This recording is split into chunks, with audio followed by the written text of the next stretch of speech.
వస్తున్నారు, వాళ్ళ పోరాటం న్యాయమైంది, వాళ్ళకి సహకరించండి ఉపాధ్యాయుల్ని పురికొల్పాడు.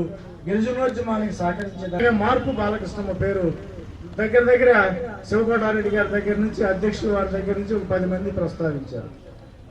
ఆయన శ్రీకాకుళం వాసి, నాలో సగం ఉంటాడు మనిషి కూడా. గుర్తింపు జాయింట్ స్టాఫ్ కౌన్సిల్ దానికి అదే నడిచి వచ్చింది.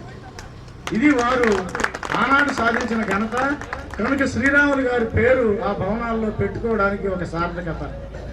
అది కొత్త 2 సార్లు ఎమ్మెల్సీ అయ్యాడు. 2 సార్లు ఎమ్మెల్సీ. శ్రీకాకుళంలో గిరిజనోద్యమం జరుగుతుంటే మాకు మంచినీళ్ళు కావాలి, బడి కావాలి, కట్టుకోవడానికి వస్త్రం కావాలి, తినడానికి తిండి కావాలనుకోండి, జాయింట్ స్టాఫ్ కౌన్సిల్ ఇస్తామని. నో, దాని సంగతి మళ్ళీ మాట్లాడదాం. ముందు మా సమస్యల మీద మాట్లాడండి, మా పోరాటం మీద మాట్లాడండి అని గట్టి గవర్నమెంట్ ముఖ్యమంత్రి మారాడు. ఆంధ్రప్రదేశ్ టీచర్స్ ఫెడరేషన్ జిందాబాద్, జిందాబాద్, జిందాబాద్. ఏపీటీఎఫ్ జిందాబాద్. వర్ధిల్లాలి ఉద్యోగ ఉపాధ్యాయ కార్మిక పెన్షనర్ల ఐక్యత. వర్ధిల్లాలి. తొలుత ఒక విజ్ఞప్తి, దయచేసి కూర్చోండి. కొంచెం కష్టమైన పని. గుర్తింపు జాయింట్ స్టాఫ్ కౌన్సిల్ దానికి అదే నడిచి వచ్చింది. ఇది వారు ఆనాడు సాధించిన ఘనత కనుక శ్రీరాములు గారి పేరు ఆ భవనాల్లో పెట్టుకోవడానికి ఒక సార్థకత. అది కొత్త ప్రోగ్రామ్ క్లోజ్ అవుతుంది. కారణం ఏంటంటే 20-25 నిమిషాలు అయిపోతుంది. బయట చాలా మంది అబ్జర్వ్ చేస్తున్నారు మనల్ని. వచ్చిన సంఖ్య ఎంతని కాదు, వచ్చిన వాళ్ళు ఎంత సీరియస్ గా ఉన్నారు. ధర్నాలు పదే 2 విషయాలు ప్రస్తావనలోకి వచ్చాయి. ఒకటి మార్పు బాలకృష్ణమ్మ గారి గురించి. ఈ ధర్నాలో ప్రస్తావనకి రాని మరొక విషయాన్ని, పేరు ఆమనిగంటి శ్రీరాములు భవనము. ఆ భవనం పేరు అది. ఎందుకు ఈ పేరు పెట్టారు, ఎందుకు మార్పును చేసేది? పేద ప్రజలకు ఉన్న విద్యావకాశాలను దెబ్బతీస్తున్నావు, నువ్వు ఉసురు పోసుకుంటావు అని పెద్ద ఎత్తున మనం నిర్ణయిస్తాం అనేది మన ముందున్న ప్రశ్న. జీతంలో సగం కూడా రాదే పెన్షను, పిల్లలకి పెళ్లిళ్ళు ఎట్లా చేయాలా, కుటుంబాన్ని ఎట్లా పోషించాలని. ఇప్పుడు ఉపాధ్యాయులు రిటైర్మెంట్ అవుతుందంటే ఎగిరి గంతేస్తున్నారు. సంతోషం.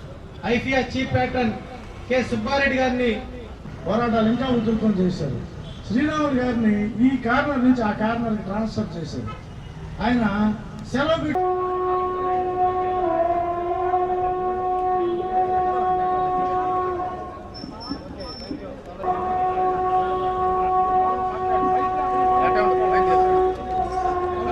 మార్చి 8వ తేదీ అంతర్జాతీయ మహిళా దినోత్సవాన్ని మనం ఆత్మకూరు టౌన్ రవితేజ కళ్యాణ మండపం నందు ఉదయం 9 గంటల నుండి మధ్యాహ్నం 1 గంట వరకు నిర్వహిస్తున్నాం.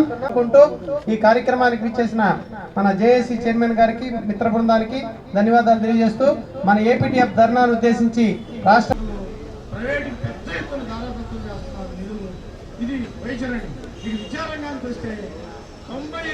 సురేందర్ రెడ్డి, ఆంధ్రప్రదేశ్ టీచర్స్ ఫెడరేషన్ నెల్లూరు జిల్లా శాఖ అధ్యక్షుడు మరియు ఏపీజేఏసీ నెల్లూరు జిల్లా సెక్రటరీ జనరల్. ఈరోజు ఏపీటీఎఫ్ రాష్ట్ర సంఘం సూచన మేరకు నెల్లూరు జిల్లా కలెక్టరేట్ ఎదుట పెద్ద ఎత్తున ధర్నా కార్యక్రమం నిర్వహిస్తున్నాం. ఈ పరిస్థితిని రాష్ట్ర ప్రభుత్వమే కల్పించింది. ఈ ప్రభుత్వం అధికారంలోకి వచ్చి 2 సంవత్సరాలు పూర్తవుతున్నా మాకు ఇచ్చిన హామీలు నెరవేర్చలేదు. ఒక్కటి కూడా నెరవేర్చకపోగా ఇంకా అనేక ఇబ్బందులు గురిచేస్తున్నారు. ఈరోజు ఈ ప్రభుత్వం 12వ PRC కమిషన్ కూడా నియమించకపోవడం దారుణం. కాబట్టి వెంటనే 12వ PRC కమిషన్ నియమించి 30% మధ్యంతర వృద్ధి ప్రకటించాలని డిమాండ్ చేస్తున్నాం. బోధనేతర కార్యక్రమాలు రద్దు చేసి, యాప్లన్నీ రద్దు చేసి ఆహ్లాదకరమైనటువంటి బోధన కలిగించేటటువంటి అవకాశాలు కల్పించాలని కూడా మేము ప్రభుత్వాన్ని డిమాండ్ చేస్తున్నాం. పెండింగ్ బకాయిలన్నీ చెల్లించాలని, 4 విడతల కరువు భత్యాన్ని వెంటనే ప్రకటించాలని, లేని పక్షంలో రాబోయే రోజుల్లో ఏపీటీఎఫ్గా మరియు జేఏసీ పక్షాన్ని కూడా మేము పెద్ద ఎత్తున ఉద్యమాలు చేస్తామని చెప్పి కూడా ప్రభుత్వాన్ని హెచ్చరిస్తున్నాం. నా పేరు బండారపల్లి వెంకటేశ్వర్లు. నేను ఏపీ ఎన్జిఓ అసోసియేషన్ జిల్లా అధ్యక్షుడు మరియు ఏపీజేఏసీ చైర్మన్గా బాధ్యతలు వహిస్తున్నాను. ఈరోజు ఏపీటీఎఫ్ ఉద్యోగ సంఘం చేపట్టిన పోరుబాట కార్యక్రమానికి ఇక్కడికి హాజరయ్యి ఈ కార్యక్రమానికి బేషరత్తుగా మద్దతు తెలియజేయడానికి మేము ఇక్కడ హాజరవడం జరిగింది. ఈ ప్రభుత్వం పాటిస్తున్నటువంటి ఉద్యోగ ఉపాధ్యాయ కార్మిక పెన్షనర్ల పట్ల వెలువరుస్తున్న నిరంకుశ విధానాలకి తీవ్ర అసంతృప్తితో ఈరోజు ఇక్కడ ఉద్యోగ సంఘాలు పోరుబాటు కార్యక్రమం చేపట్టాయి. ఇది ఇక్కడతో ఆగదు. ఇది రాష్ట్ర వ్యాప్తంగా ఏర్పాటు చేసుకొని ఏపీజేఏసీ పక్షాన ప్రభుత్వానికి గట్టి హెచ్చరికని ఇవ్వడానికి ఇది నాంది మాత్రమే.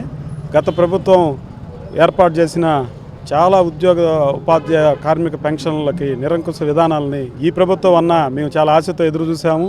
అయినా కొద్ది కూడా చలనం లేదు ఈ ప్రభుత్వానికి. 20 నెలల కాలం గడిచిపోయినా కూడా పీఆర్సీ కమిషన్ వేయలేదు, పీఆర్సీ విషయం మాట్లాడడం లేదు, డిఏల విషయం ఎత్తడం లేదు. ఏది కూడా అసలు నిమ్మక నీరెట్టినట్టు వ్యవహరిస్తున్నటువంటి ప్రభుత్వానికి ఇటువంటి ఉద్యమాల ద్వారా, పోరాటాల ద్వారా గట్టి హెచ్చరిక తెలియజేస్తున్నాము. ఈ పోరాటంలో ఉద్యోగ ఉపాధ్యాయ సంఘాలు చేపట్టినటువంటి ఈ కార్యక్రమాలకు ఏపీఎన్జిఓ సంఘం పూర్తి మద్దతునిస్తూ వారి వెంట ఉండి నడుస్తుందని ఈ సందర్భంగా తెలియజేస్తున్నాం. Thank you.